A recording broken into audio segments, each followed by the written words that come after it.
이 말씀을 한번 찾아보겠습니다. 우리 베드로전서입니다. 베드로전서 1장. 신약성경 377쪽이 되겠습니다. 베드로전서 1장.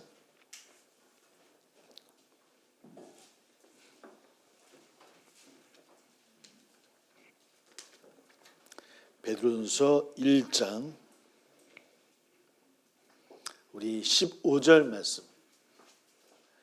베드로전서 1장 15절 말씀.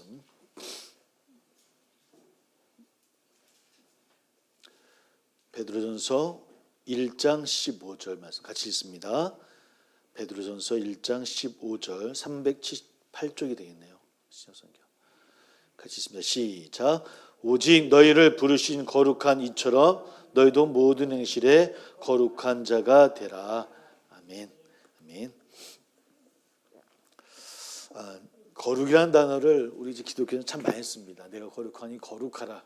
그러니까 거룩하라 말씀하셨으니까 우리가 이제 거룩한 삶을 살아야 되는데 참 어렵습니다. 이 거룩이라는 단어 자체도 우리에게는 굉장히 부담감이 되어지는, 굉장히 우리 먹기를 막 짓누르는, 하나님이 거룩하신데 하나님만 거룩하시면 되지 뭐 우리까지 그냥 따르면 되지 이런 마음이 있는 것 같아요.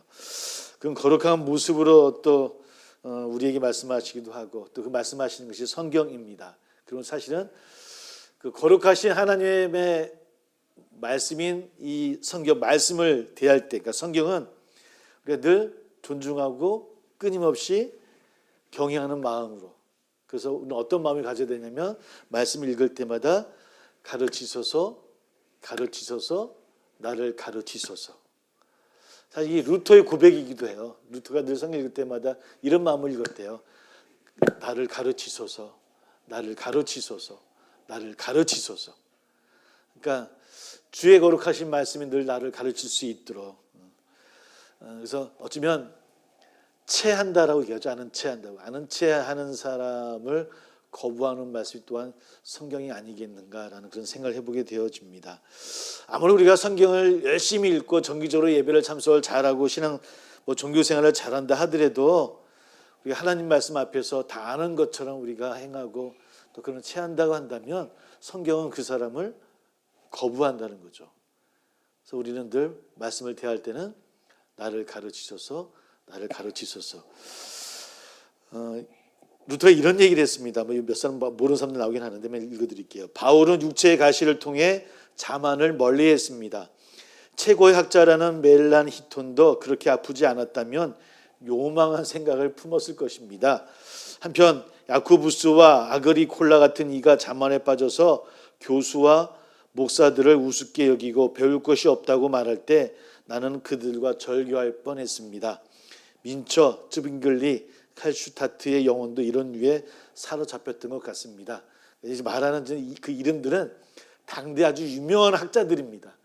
그러니까 루터가 말하는 그 학자들도 조금만 잘못하면 교만에 빠지고 자만에 빠져서 어쩔 때는 절교하고 싶기도 했을 거고, 또 어떤 우리가 알고 있는 쯔빙글리 같은 그런 개혁자도 이런 류에 사로잡혔 때가 있었다라고 고백을 합니다. 그러니까 이것은 자신의 고백이기도 해요. 그러므로 자신도 늘 말씀을 앞에 설 때마다 나를 가르치소서라고 얘기를 했다라고 하는 것이죠. 늘 겸손한 마음들로 살아간다고 하는 것. 예전 우스갯소리면 그런 얘기 한 적이 있습니다. 제가 다니는 학교 간두고 잠깐 반수를 할 때였거든요. 재수를 할 때였는데 그때 저희 이제 기독교 서점을 했다는 걸 말씀을 드렸었고요. 삼각산에서 기도를 하신 분이 저희 집에 방문을 하셨는데 저희 부모님과 막 얘기를 하시면서 이 집안에 말씀드렸죠. 훌륭한 목사가 나온다고 막 얘기를 할 때 저는 막 신학교 갈 생각도 없었고 사실은 막 저희 다른 그 교회 관련 일을 해서 저희 좀 어려움을 당했었거든요.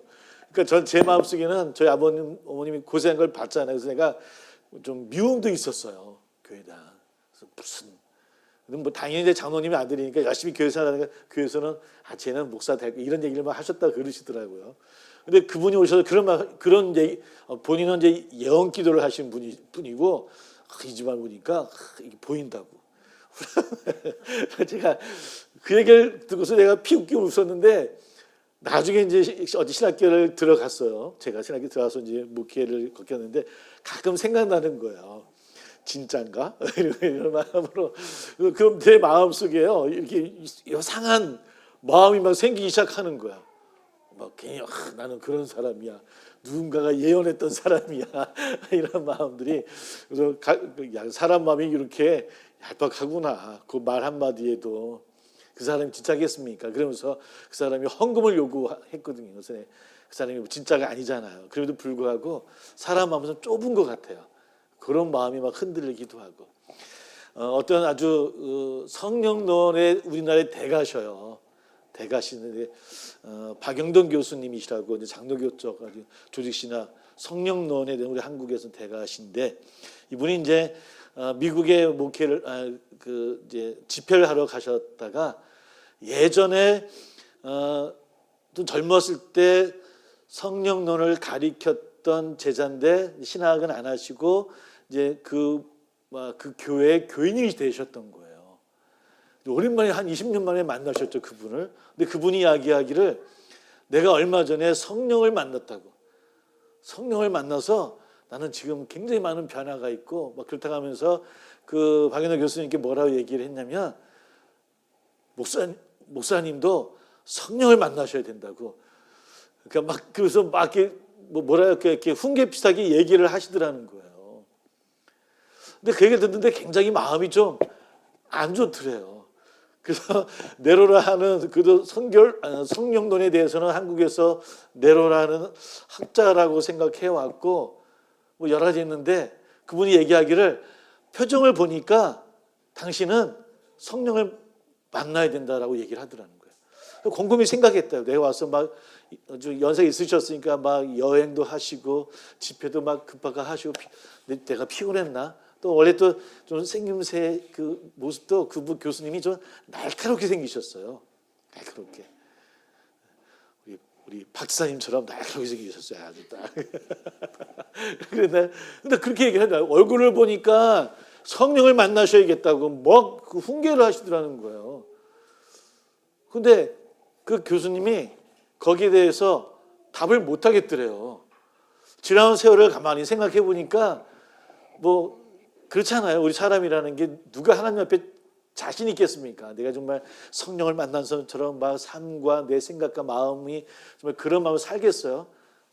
늘 그분도 성령론이 대가시지만 하나님 앞에서는 겸손할 수밖에 없잖아요. 그 말씀은 그냥 그렇군요. 알겠습니다. 그래야 되겠네요.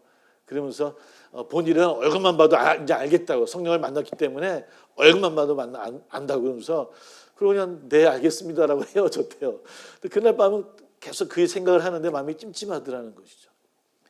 그래서 성령을 받은 모습은 어떤 모습일까? 성령을 체험하는 모습은 어떤 모습일까?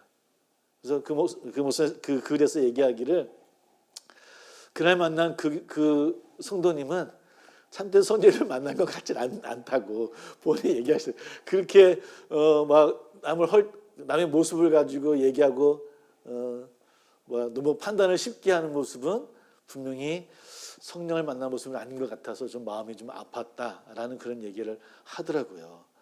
그런 것 같아요. 우리도 아까 루트가 얘기했던 것처럼 늘 말씀 앞에 나를 가르치소서, 늘 나를 가르치소서라고 말씀을 읽을 때마다 생각한다고 하는 것은 어떤 뜻이겠습니까?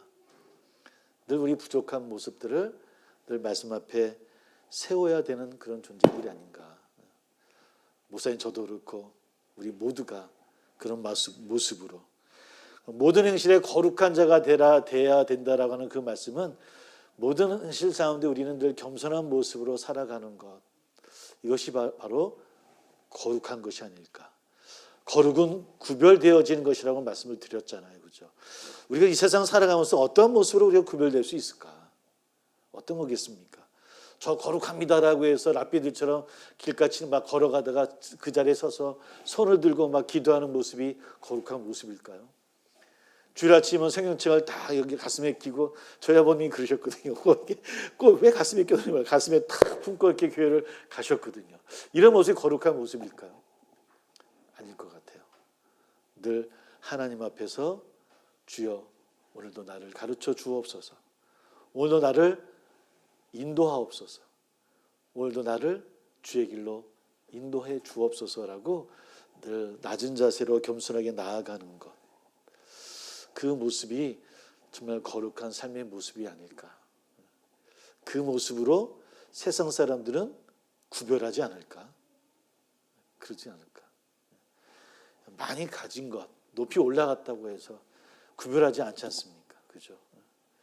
우리나라는 장로님도 대통령이 되셨었잖아요. 그죠? 다른 분들도 많이 있어요. 국회의원들 지금 여러분 60% 이상이 기독교인입니다. 근데 별로 이렇게 뭐 국회의원들을 존경하거나 대통령을 존경하는 것 같지는 않아요.